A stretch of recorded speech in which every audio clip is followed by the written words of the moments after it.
एक छोटी लड़की, बिल्कुल तुम में से कई लोगों की तरह एक टीनेजर। ये कहानी है एनी फ्रैंक की, एक यहूदी लड़की जो वर्ल्ड वॉर 2 के दौरान छिपने पर मजबूर हो गई थी।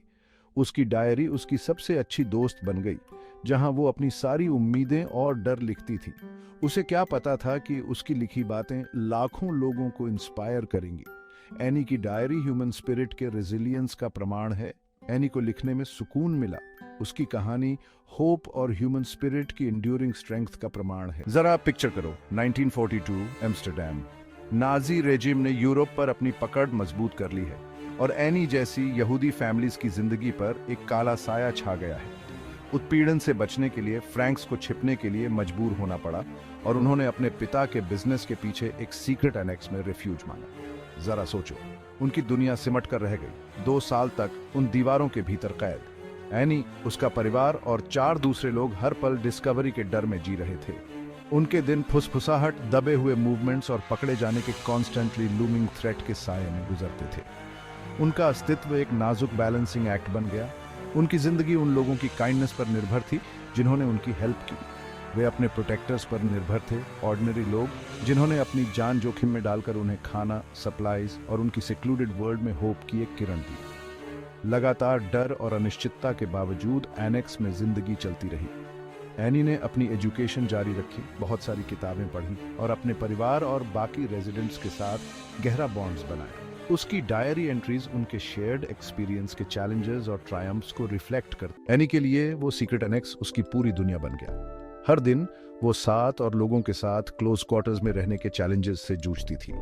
टेंशन्स बहुत हाई रहती थी और डिसएग्रीमेंट्स होना आम बात थी। एनी की डायरी एंट्रीज से उन फ्रस्ट्रेशंस और कॉन्फ्लिक्ट्स का पता चलता है जो उनके कन्फाइंड लिविंग सिचुएशन की वजह से पैदा हुए थे। वो अपनी माँ, अपनी बहन मार्गोट और एनेक्स के दूसरे रेजिडेंट्स के साथ अपने रिलेशनशिप्स के बारे में खुलकर लिखती है। चैलेंजेस के बावजूद एनी को एनेक्स में खुशी और हंसी के पल भी मिले। उसने पीटर वैन पेल्स के साथ एक क्लोज बॉन्ड डेवलप किया, जो एक यंग मैन था जो अपने परिवार के साथ छिपा हुआ था। उनके बडिंग रोमांस ने उन्हें अपनी सिचुएशन की हार्श रियलिटीज से एक वेलकम डिस्ट्रैक्शन दिया। एनी की डायरी एंट्रीज हाइडिंग में लाइफ की एक विविड पिक्चर पेंट करती है। वो उनके डेली रूटीन्स की मंडेन डिटेल्स, हाइजीन मेंटेन करने के चैलेंजेस और डिस्कवरी के कांस्टेंट फियर के बारे में डिस्क्राइब करती है। एक ऐसी जगह जहां वो अपने सबसे इनर थॉट्स और फीलिंग्स को बिना किसी जजमेंट के एक्सप्रेस कर सकती थी। उसकी एंट्रीज एक कॉम्प्लेक्स और इंसाइटफुल यंग वुमन को रिवील करती हैं जो अपनी उम्र से कहीं ज्यादा मैच्योर थी। वो कई तरह के टॉपिक्स पर रिफ्लेक्ट करती है, वॉर और वर्ल्ड पर उसके इम्पैक्ट से लेकर अपने पर्सनल स्ट्रगल्स और एस्पिरेशंस तक। एनी आइडेंटिटी, फेथ और लाइफ के मीनिंग के क्वेश्चन से जूझती है। उसकी राइटिंग रॉ, ऑनेस्ट और अक्सर डीपली मूविंग होती है। एनी की डायरी एक्स्ट्रॉर्डिनरी सर्कमस्टांसेस में जी रही एक टीनेजर के माइंड में एक यूनिक विंडो प्रोवाइड करती है। उसके शब्द एक पावरफुल रिमाइंडर है। एनी फ्रैंक अपनी हाइडिंग प्लेस की 4 दीवारी में रहते हुए भी ड्रीम करने की हिम्मत करती रही। उसकी डायरी एंट्रीज एक ब्राइटर फ्यूचर की होप से भरी हुई है, एक ऐसी दुनिया जो नफरत और परसिक्यूशन से फ्री हो। वह एजुकेशन के लिए तरसती थी, दुनिया को ट्रैवल करने के लिए तरसती थी और एक राइटर बनने का सपना देखती थी। एनी को अपनी इमेजिनेशन में सॉलेस मिलता था, बुक्स, स्टोरीज और अपनी खुद की राइटिंग के थ्रू अपनी सिचुएशन की हार्श रियलिटी से एस्केप। एनी के ड्रीम, स्ट्रेंथ और रेजिलियंस का एक पावरफुल सोर्स थे जो उसे याद दिलाते थे कि एनेक्स की 4 दीवारी से बढ़कर भी लाइफ में बहुत कुछ है। Section 6, the power of words. Anne Frank की डायरी शब्दों की एक्स्ट्रॉर्डिनरी पावर का एक प्रमाण है। उसने अपने थॉट्स और एक्सपीरियंसेस को एक टाइमलेस नैरेटिव में बदल दिया जो आज भी रेजोनेट करता है।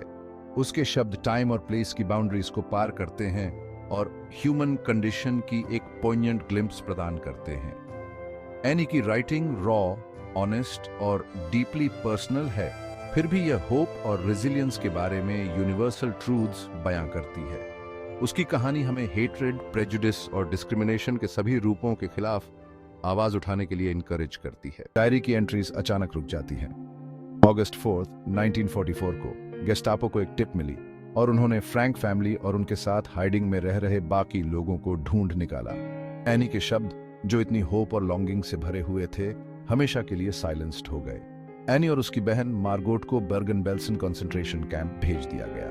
भयानक स्थितियों से कमजोर होकर कैंप की लिबरेशन से कुछ ही हफ्ते पहले 1945 की शुरुआत में टाइफस से दोनों की मृत्यु हो गई। उसकी अनटाइमली डेथ की त्रासदी के बावजूद एनी की लेगेसी उसकी डायरी के थ्रू आज भी जिंदा है। उसके पिता ओटो फ्रैंक, जो सीक्रेट एनेक्स के एकमात्र सर्वाइवर थे, ने 1947 में इसे पब्लिश करवाया। असंख्य लैंग्वेजेस में ट्रांसलेट और स्टेज और स्क्रीन के लिए अडेप्ट की गई the diary of Anne Frank अब तक की सबसे ज्यादा पढ़ी और चेरिश्ड बुक्स में से एक बन गई है। हेट्रेड और इंटॉलरेंस के विनाशकारी कॉन्सिक्वेंसेस की एक हार्श रिमाइंडर। फिर भी उसका स्पिरिट आज भी ब्राइटली शाइन करता है, एक बेटर वर्ल्ड के लिए होप का बीकन प्रदान करता है। अकल्पनीय हार्डशिप सहने के बावजूद एनी ने ह्यूमैनिटी में अपना फेथ कभी नहीं खोया। वह लोगों की इनहेरेंट गुडनेस में अपनी बिलीफ पर अडिग रही और उन्होंने लिखा, in spite of everything I still believe that people are really good at heart. उनका अनवेवरिंग ऑप्टिमिज्म और रेजिलियंस एक पावरफुल रिमाइंडर के रूप में काम करते हैं। एक सीक्रेट एनेक्स में बंद डिस्कवरी के कांस्टेंट थ्रेट का सामना करते हुए एनी को अपने ड्रीम्स, अपनी राइटिंग और ह्यूमैनिटी की गुडनेस में अपनी अटूट बिलीफ में सॉलिस मिला। उसके शब्द हमें याद दिलाते हैं कि होप पैसिव नहीं है, ये एक चॉइस है जो हम हर दिन बनाते हैं। ये सबसे बुरे समय में भी लाइट देखने का, रियलिटी के ब्लीक होने पर भी अपने ड्रीम्स को थामे रहने का कॉन्शियस डिसीजन है। एनी की कहानी हमें सिखाती है कि होप छोटी छोटी चीजों में मिल सकती है। एक ब्यूटीफुल सनसेट, एक काइंडनेस भरा शब्द, लव्ड वंस की शेयर्ड लाफ्टर। यह इन मोमेंट्स में है कि हमें परसिवियर करने, निराशा का रेजिस्टेंस करने और एक बेहतर कल के लिए लड़ते रहने की स्ट्रेंथ मिलती है। होप को अपनाकर दुनिया में और एक दूसरे में गुड देखने का चॉइस करके हम एनी की लेगेसी का सम्मान करते हैं और सभी के लिए एक ब्राइटर फ्यूचर क्रिएट करने में कंट्रीब्यूट करते हैं। दशकों पहले लिखी गई यानी फ्रैंक की डायरी आज भी रीडर्स के साथ डीपली रेजोनेट करती है। उसके शब्द टाइम और प्लेस को ट्रांसेंड करते हैं और टॉलरेंस, एम्पैथी और ह्यूमन स्पिरिट की पावर के महत्व के बारे में टाइमलेस लेसन्स प्रदान करते हैं।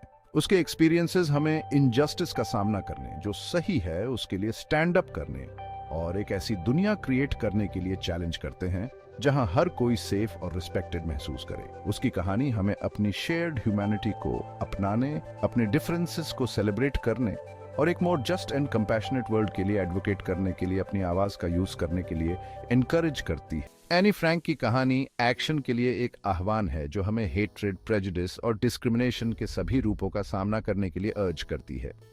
उसकी लेगेसी हमें एक ऐसी दुनिया क्रिएट करने के लिए चैलेंज करती है जहां हर कोई सेफ, रिस्पेक्टेड और वैल्यूड महसूस करे। हम अपने जीवन में टॉलरेंस, एम्पैथी और अंडरस्टैंडिंग को अपनाकर एनी की मेमोरी का सम्मान कर सकते हैं। जब भी हम प्रेजुडिस और डिस्क्रिमिनेशन का सामना करते हैं तो उसे चैलेंज करके हम एक more just and compassionate world create करने में कंट्रीब्यूट करते हैं। फ्यूचर एट्रॉसिटीज को रोकने के लिए हॉलोकॉस्ट और अन्य जिनोसाइड्स के बारे में खुद को और दूसरों को एजुकेट करना बहुत जरूरी है। विक्टिम्स को याद करके और सर्वाइवर्स का सम्मान करके हम यह इंश्योर करते हैं कि इन हॉरर्स को कभी भुलाया ना जाए और फ्यूचर जनरेशंस पास्ट की मिस्टेक्स से सीखें। एनी फ्रैंक की लेगेसी एक रिमाइंडर है कि सबसे बुरे समय में भी ह्यूमन स्पिरिट बनी रह सकती है।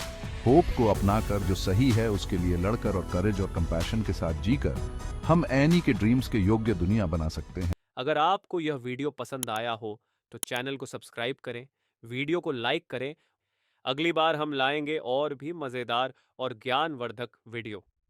धन्यवाद।